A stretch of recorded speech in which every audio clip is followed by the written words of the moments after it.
Hello everybody and welcome back to Odin's Movie Blog. I am the critic who is a cynic. Hope everyone is doing well. We have once again another fantastic article, this time from Esquire, written by Matt Miller, and the title pretty much says it all. It says, "This Star Wars analysis will end the debate about Luke Skywalker's character in The Last Jedi." Subtext, sorry haters. Wow, okay, so you're already off to the right start, and I made a video earlier today where I talk about how I talked about some series of tweets by Colin Trevorrow, and he talks about how a lot of these media sites are trying to make the fans angry. They're trying to stoke the fire because they think it's going to get them a lot more clicks. They think it's going to get them a lot more attention. But as I said, it might work in the short term, maybe, because I honestly think that because so many of us on YouTube especially cover these articles, that a lot of people aren't going to be going to check out these articles for themselves because we're already showing it to them, we're already reading it for them, we're already breaking things down, we're already providing context and, digging in to find out the deeper meaning behind it. So I really don't think it's helping that much. But let's say for the sake of argument it does. Let's say that having this title will make more people want to click on it.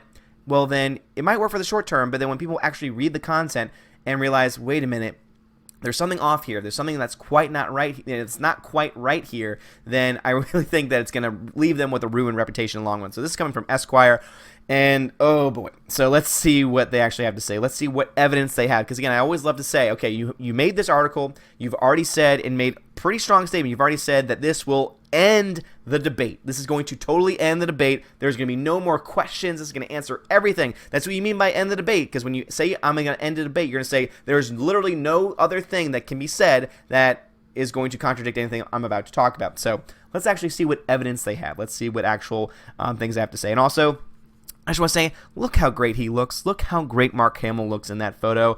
I really wish that character, that look could have been used so much better in Last Jedi, but that's besides the point. Let's actually dive into it. So it says right here, to be perfectly clear, I thought Star Wars Last Jedi was an absolutely entertaining children's movie. That's an interesting take on it.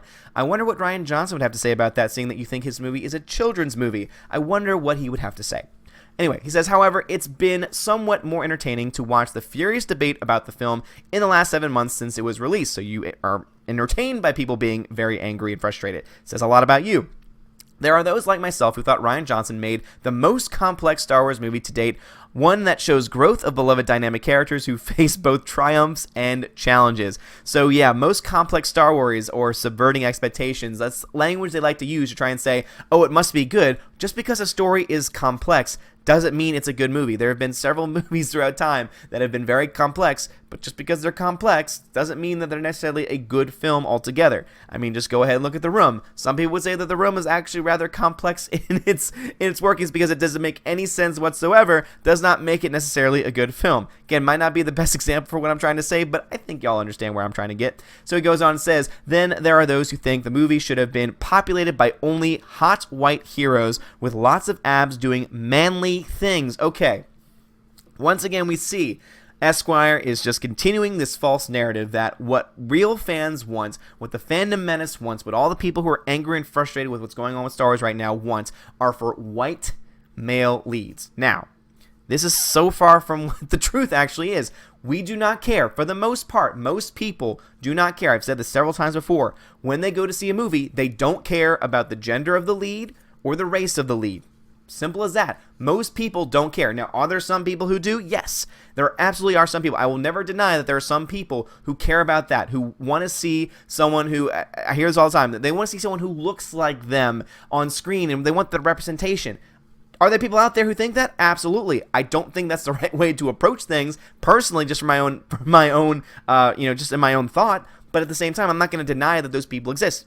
I'm not saying that. But what's problematic here with this statement is that they're trying to say that everyone who's critical of The Last Jedi is a part of this white supremacist movement, because again, that's the words that they're using. That's what they're insinuating here. Again, this is what they're trying to say. They're saying that there are many who think, if they don't think there's someone, and here's the other thing too. I'm sorry to be kind of off kilter here, but I always try and break these things down in real time because I think it's so important to be honest, to be truthful, and just to give you my gut reaction on these things, because I think that that's the best way to be truthful. Again, if I scripted this, I just would come off as a robot, and I never want to come off that way. Some people might not like this style. I know I've gotten tons of criticism in the comments, and I appreciate constructive criticism, but at the end of the day, this is kind of how I want to be because I really feel like it's more authentic this way, to just tell you how I feel. The other thing that this article that is doing, the other thing that this writer is doing here is that they are basically splitting this into two sides.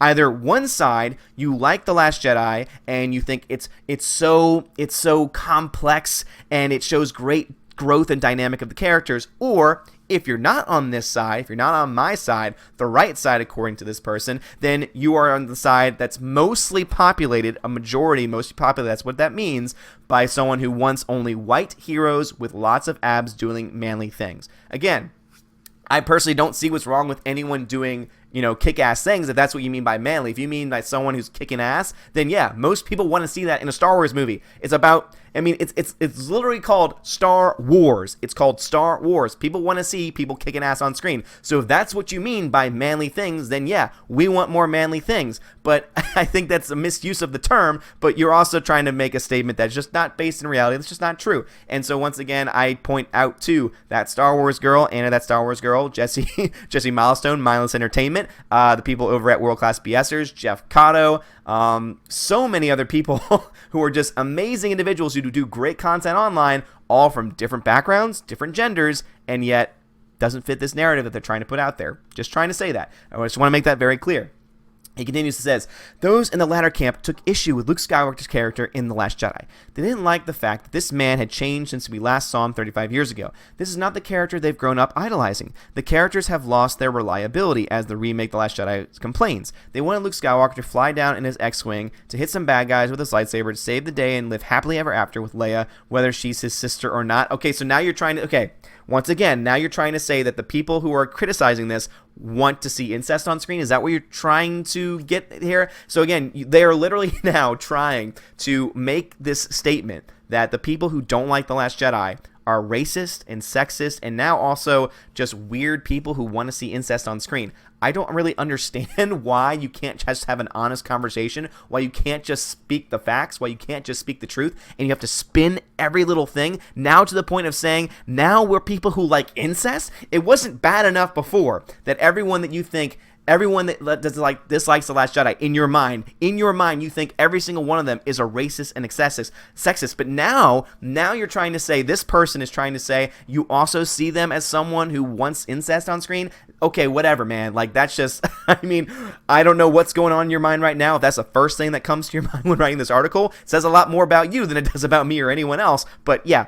Go ahead, keep going up with that garbage. But here's the problem with your overall argument, just in this one paragraph itself. You try and say, oh, they wanted to see the same Luke Skywalker. We have no problem with Luke being different. The problem is that Luke being different makes no sense within the context of the film. It does not work. See, the problem with narrative is that it has to remain consistent. You can't just say, here's Luke Skywalker now, and we're just now going to make Luke Skywalker an entirely different character and not give you a real good explanation as to why that actually took place. Again, if there was a good explanation, if there was a good backstory as to why he may have changed, that's one thing, but we didn't get that. So why are you trying to now twist this in some weird fantasy in your own mind that just doesn't make any sense? Like, what are you doing, man? Like, this makes no sense. Oh, these people, man. All right, so... But that's not what Johnson gave us. Instead, Skywalker has been shaped by the challenges of the last 35 years. His opinion about the Jedi, about life and rebellion and heroes and villains have changed. It's almost as if he's grown up. Gasp. Oh, no. Oh, no. That's another subtext. Grown up. Oh, my goodness. You're so funny. Oh, Esquire, you're so great. Oh, I love this. This analysis is just spot on. It's so damn great. All right. In one of the best arguments I've seen in support of Skywalker's character in The Last Jedi, Jonathan McIntosh, who runs the YouTube account Pop Culture Detective, interesting, explains why Luke's actions track perfectly with who he was at the end of Return of the Jedi. Oh, I cannot wait to read this. And again, this is someone who's saying the debate has been ended. That this person, Jonathan McIntosh, has ended the debate, even though you've already admitted saying this is the best person that you've seen. So there's other people who have other opinions. So how can one side of the debate have... whatever. Anyway, so Jonathan McIntosh says, a handful of The Last Jedi haters in my mentions are offering up a fascinating misreading of the final showdown between Luke and Vader in Return of the Jedi. I think it's worth taking a moment to discuss because it may help to explain why these guys hate Luke's character so much in Episode 8. Alright, I don't know where you're going with this, but let's see. He says, This is the misreading. Luke Skywalker uses his great warrior skills to defeat Darth Vader. Once he's proven himself in combat and stands victorious, Luke does the honorable thing by showing mercy and sparing his enemy, thereby saving himself from corruption and redeeming his father. Well, isn't that essentially what he does? I mean, he does best Vader, and then he understands that if he continues on going in the direction that he is, that he's going to succumb to the dark side, and then that's why the Emperor is trying to get him to kill his father. But then he understands and says, no, I can't go on this path. I cannot go that far. I've defeated my combat, and now I am going to show mercy on him. So I don't really understand. It's not just a purely selfish reason that he says, I'm not going to kill his father. He realizes, this is my father. I cannot go down this path, so I will show mercy. So once again, Jonathan McIntosh, if this is supposed to be the argument to end all arguments, it's not doing a very good job at this point, because he's basically just telling us the reason, or rather he's just breaking down the scene as to how most people understand the scene, and now trying to say, oh, but it's not that, it's something else.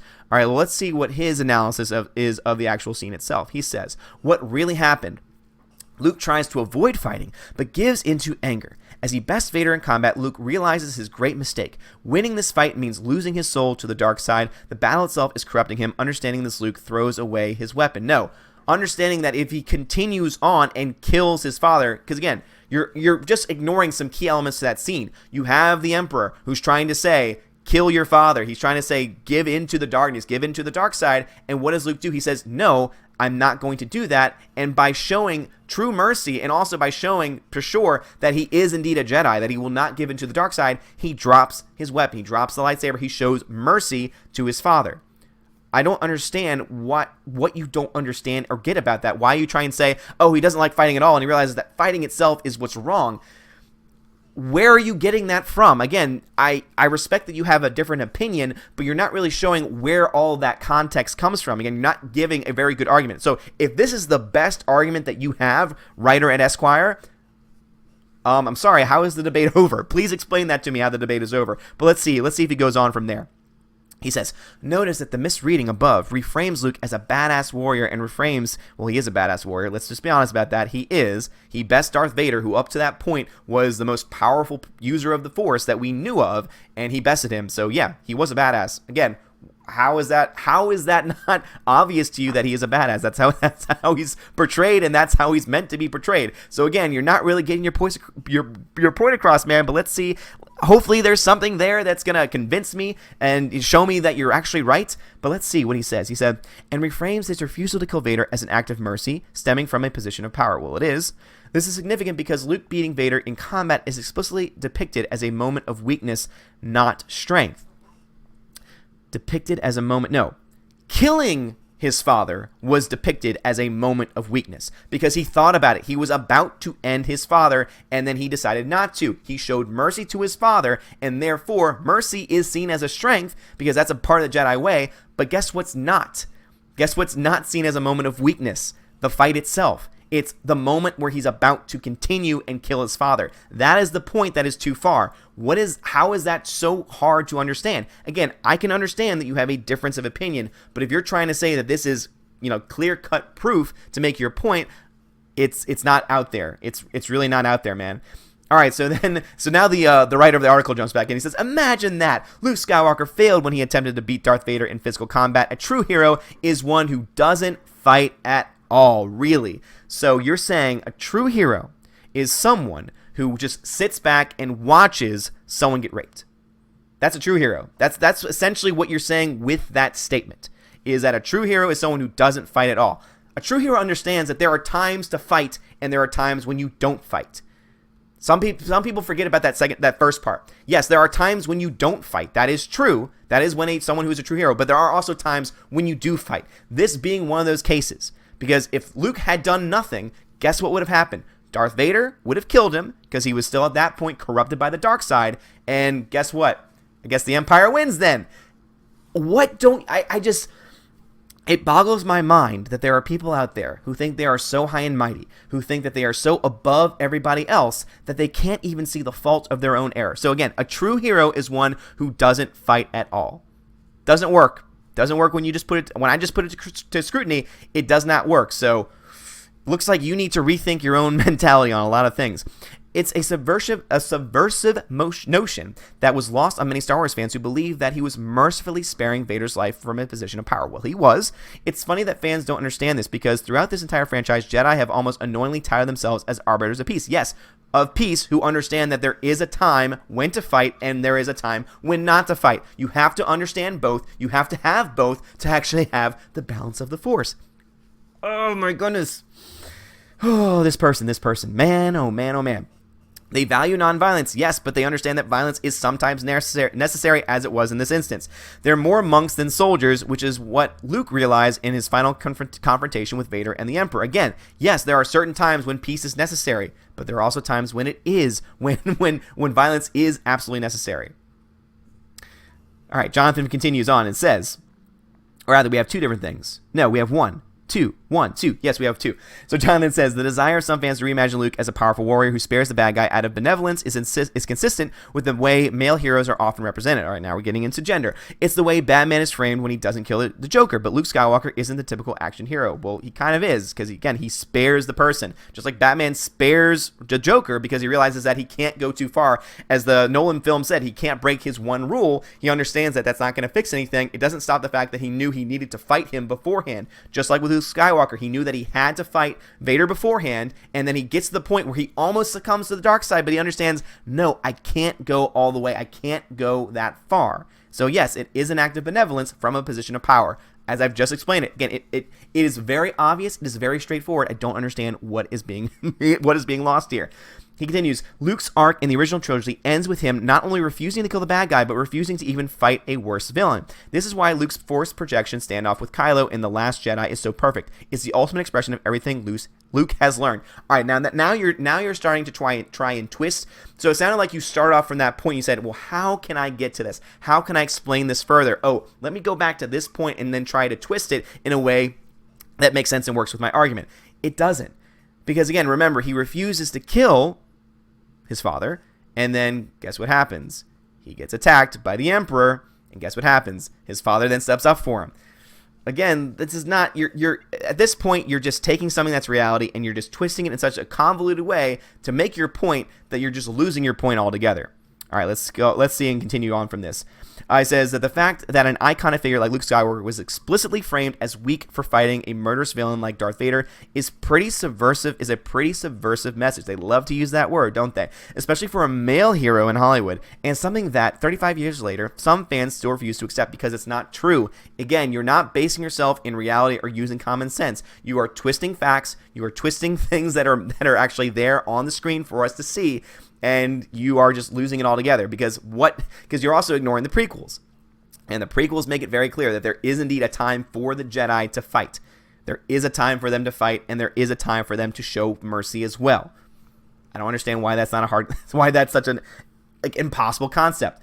Though Macintosh doesn't get it, this is where the author of the actual article itself goes on. He says, though Macintosh doesn't get it into it here, this reading of Skywalker's character tracks with his decision to kill Kylo Ren when he felt him turning to the dark side. That again was Skywalker realizing he was giving into his fear, and that's why he changed his mind. When he fled to solitude, that was his ultimate act of pacifism, as was his non-violent confrontation with Ren in the conclusion of the film. And to give Macintosh reading even more credibility, Rian Johnson also proves, well, of course, because Rian Johnson, you can even see a video on John Talks Star Wars, or another really great channel, just put a video out explaining, or rather showing the video evidence of Rian Johnson saying that he doesn't know how to write, saying that he's not very good at it. And so the reason why Rian Johnson approves is because, oh, you know what? I never thought about it that way. Hey, you know what? That makes sense. Because, oh, you've just justified my whole mindset, even though it doesn't make any sense still. Because guess what? His film doesn't make sense, and this explanation still does not make sense and still doesn't work. So then Rian Johnson says, this illuminates something I found totally baffling. Thank you. So yeah, so you don't even understand your own script, so you're just really perpetuating how you don't understand anything at this point. And then Johnson says, I'm seriously considering printing out and framing this reply. Well, you know what? Good luck with that. Have fun with that. And also have fun with that. Let's see. Matt Miller over at Esquire, because, oh my goodness, these people do not understand. They cannot get out of their own bubble. And I know that some people say, you can't get out of your own bubble. It's like, no. I understand that there are things that I'm wrong about, and I will always admit to those things. If I make a mistake, if I make a factual error, I will fact check myself, and I will say I have to make a retraction, or I have to do any of these things. I will admit when I am wrong, because I am not always right. But when it comes to this, when you're trying to act like you're analysis, that your opinion of a film is fact, and that this author is trying to say, Matt Miller is trying to say, this ends the debate. It ends the debate about Skywalker's character in Last Jedi. That is just totally disingenuous from the start. And also the fact that you're using this person who ignores certain facts about the scenes, who ignores certain facts about the film, about Return of the Jedi especially, and then tries to make his point continuing on from there, it doesn't work. All right, guys, so I also want to talk about one more thing before, but definitely leave me a comment about this article in particular. What are your thoughts on this article by Matt Miller? Does this end the debate for you? What are your own thoughts about this? What is your own analysis of this scene? What are some other holes in his logic that maybe I missed? Please let me know in the comments below, but I wanted to cover two more things before I end this video. One being the news about Han Solo. So there's been a rumor going around, or at least there's been some people who have been putting this rumor out there. Again, there's nothing that's come from Lucasfilm themselves. This is all fan sites trying to, pretty much build speculation saying Han Solo could come back. And it comes not only from Nerdist, but also Kevin Smith kind of put this out to play saying, if due to a time travel device or the Force, there is a plot development that allows Lando to repeat his Empire Strikes Back line, there's still a chance to save Han and gets us back to that fateful bridge of Starkiller Base. Then I'll kiss JJ on the mouth. I'll French him even. And so now people are running wild with this story of, could he come back? Now, could he come back? It's possible. I've mentioned this on my live streams. It's possible that Han Solo could come back. And a lot of people say, well, I don't think Harrison Ford would take it. If they gave him enough money, he would take it. A lot of people thought he was done with Star Wars back when the original trilogy was done. A lot of people thought he was done with Indiana Jones, and yet guess what happened? He made more films. If they offer him the right amount of money, he will come back. Now, will it work story-wise? I don't know. Again, personally, at this point, if the current people running it do it, it's going to be stupid. It's not going to work. But if someone comes in and says, I have to fix this universe that's been messed up by Rian Johnson and Kathleen Kennedy, and then says that they want to do it this way, if they make it work, if narratively it works, I won't personally have a problem with it. I know a lot of people don't like time travel. I don't mind it as much. I think it's kind of cool. Again, one of my favorite franchises of all time is Back to the Future that deals specifically with time travel. So I love those aspects, and I think it could be really cool to have that, have that bridge. And also anything in my mind that disregards the mistakes of the past, especially The Last Jedi, is a good move in my opinion. I know it might be messy from a narrative standpoint because it is also kind of lazy to use that to retcon, but at the end of the day, I think this franchise needs to be retconned. And the last thing is there was a lot of people going out saying that Mark Hamill now not going to be in Episode 9 because there were these pictures, these kind of weird pictures because he took these pictures of his shaved face without a shirt on. I don't really understand it. Personally, I mean, whatever he likes to do, but also with a really cool cane as well. But now people are saying, well, he was contractually obligated to keep his beard for The Last Jedi, and so now people are wondering, oh, does this mean that he's not coming back to be a Force ghost? And I think the real thing here that Slash Film gets right is that it does not necessarily mean that he's not going to come back. As it says there, does that mean he's not coming back? Not necessarily. And again, you can go check out the article for yourself, slashfilm.com, Mark Hamill beard, Star Wars Episode 9. You can check it out for yourself if you want to read more. But basically, just because he shaved his beard doesn't mean that they couldn't bring him back or explain it in a Force projection. Because remember, when Vader became good again and became a Force projection at the end of the Return of the Jedi, he was not burned, he was not disfigured, he was a regular person. So there's nothing to take away Mark Hamill from coming back as a Force ghost in the same way. And I'm sure there's other things that they could do as well. So anyway, what are y'all thoughts on this? Not only the Esquire story, but also about Mark Hamill. Do you think he's coming back as a Force ghost? Do you think they're going to try and bring him back to life? And also, what are your thoughts on Han Solo? Do you think that Han Solo is going to be brought back? Do you think it's a good idea that they bring him back? Do you think that maybe it's okay to bring him back if there are certain conditions, like Kathleen Kennedy being fired or Rian Johnson being fired? Please let me know in the comments below. I would greatly appreciate it. Guys, I read all the comments, both the good and the bad, and I try and respond to as many as I can. If I can't respond to it, if I like the comment, I will leave it a like. So please know that I do read your comments, especially the really long ones. I do read those as well, but I don't always have time to respond to them. So thank you all so much for watching. Hit that like button if you like what you saw. Hit that subscribe if you haven't done so already. I would greatly appreciate that. Have a great day, and as always, God bless.